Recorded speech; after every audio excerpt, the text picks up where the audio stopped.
Now Terry is going to share some things about health issues.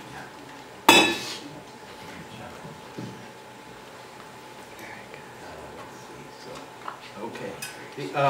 I'm going to talk briefly about the impact of stress on mental health and physical health. I'll probably just quickly go through some of the issues related to physical because there's lots of research on that. It's a popular topic. You can search that on the internet and find out about issues related to the physical aspects of stress. Defining stress, I think critical in the definition of this is that it's unpredictable, viewed as a threat, and as something we have no control over. So it taxes and exceeds our ability to cope. It's a normal event of life, but it's the degree to which we experience it can be negative or positive. The stress response is really the crux of all of this. It's how the individual responds to stress, and I won't get into the details of this, but the final result in this physiological process is the production of something called cortisol. And those of you who have read or heard about cortisol know that it's known now as the stress hormone. So the end result of all these events, our perception of these events that trigger these physical chain of events, results in the production of cortisol. And it really is this cortisol stuff, the stress hormone, that causes a real debilitation physically. This process, the chain of event, is popularly known as the flight response. How do we measure stress? There are physiological measures and psychological measures. Questionnaires, flawed as they may be, that's a tool that's used typically to measure someone's experience of stress. Physiological measures, heart rate, blood pressure, respiration, increased respiration, heart rate, blood pressure. Again, the end result of all of this is the production of cortisol, and that can be measured through blood, urine, and saliva. Now, a popular, in the literature, a popular or frequently utilized tool is the measure of saliva, cortisol levels in saliva. Questionnaires, the rating scales, allow individuals to describe how much stress they're feeling. Much of the research on stress related to this occupation has been done using these rating scales. And of course, there may be a flaw in that instrument as a measurement of stress because it's a subjective measure, and again, there is the macho ethic and a reluctance to share one's experience of being afraid or being stressed. This is an example of a work stress questionnaire item. My workplace environment is not very pleasant or particularly safe, and you would endorse that. 10 strongly agree, 1 strongly disagree. You've all seen these are called Likert scales. Research on stress and COs is a little bit like this picture from the Press Republican. I don't know if that's our local newspaper. I don't know if anyone saw this picture, but it caused quite a stir. But the research on stress and COs, this whole phenomenon of PTSD, is a little bit like this picture. There are things that are obvious about this picture. In the research, there are some things that have been uncovered that are obvious. But looking a little deeper into the picture, there seems to be something more going on than they're playing rugby. And I'll direct you to, the guy seems to be coming out of his shorts. Now, so how is that like the research? Well, we need to know more. Some of us are curious and like to know more. But in order to know what's really going on, we'd have to ask the guy. He really is the only guy that knows what's going on, because the paper said that it was a shadow.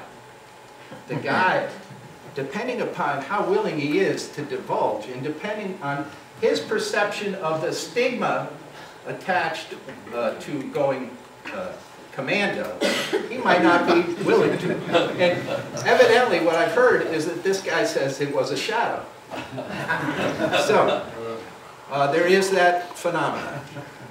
Everyone's response is different. Research on stress in COs is clouded somewhat because throughout the literature, every article you read, every bit of data seems to come with a disclaimer that COs are reluctant to admit they are having problems.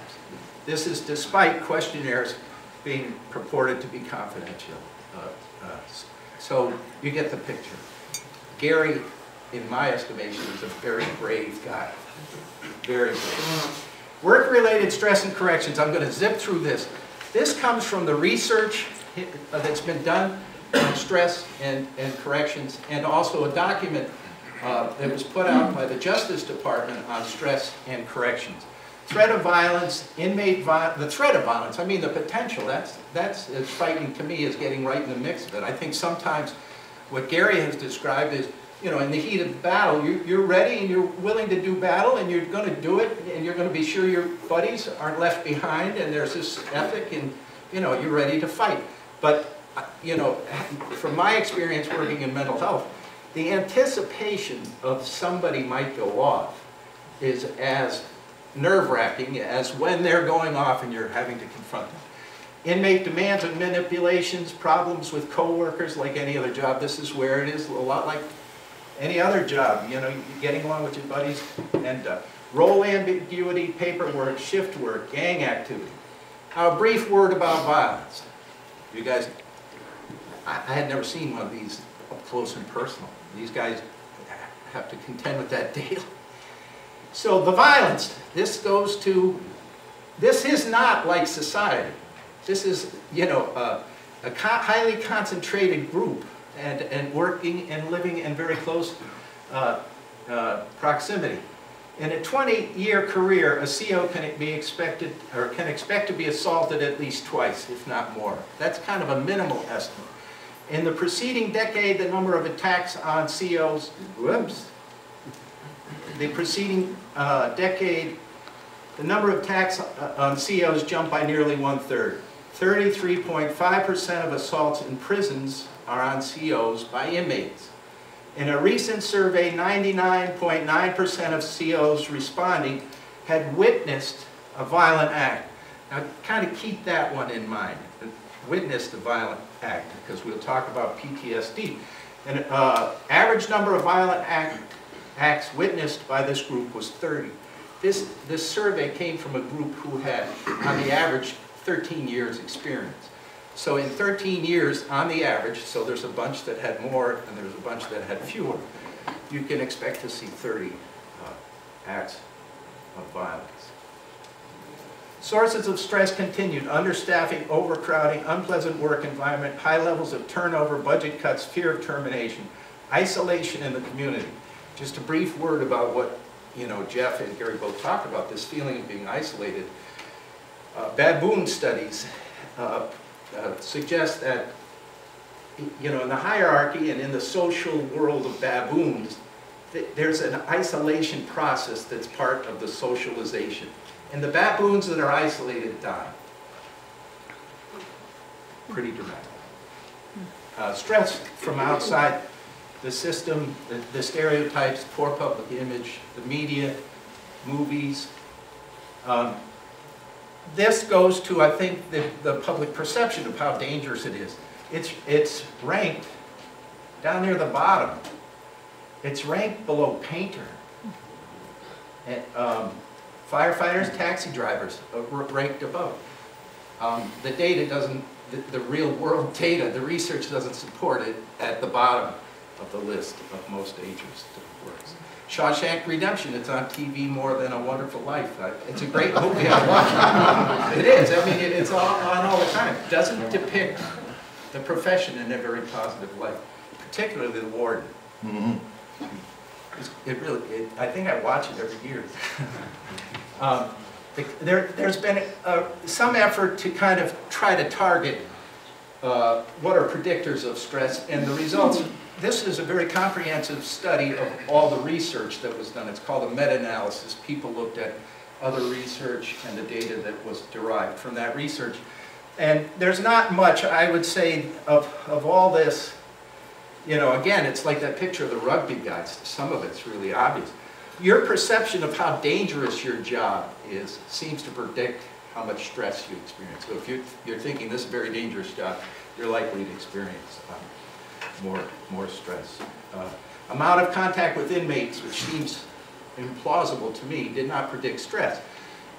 Your work attitude, job satisfaction, commitment to your organization.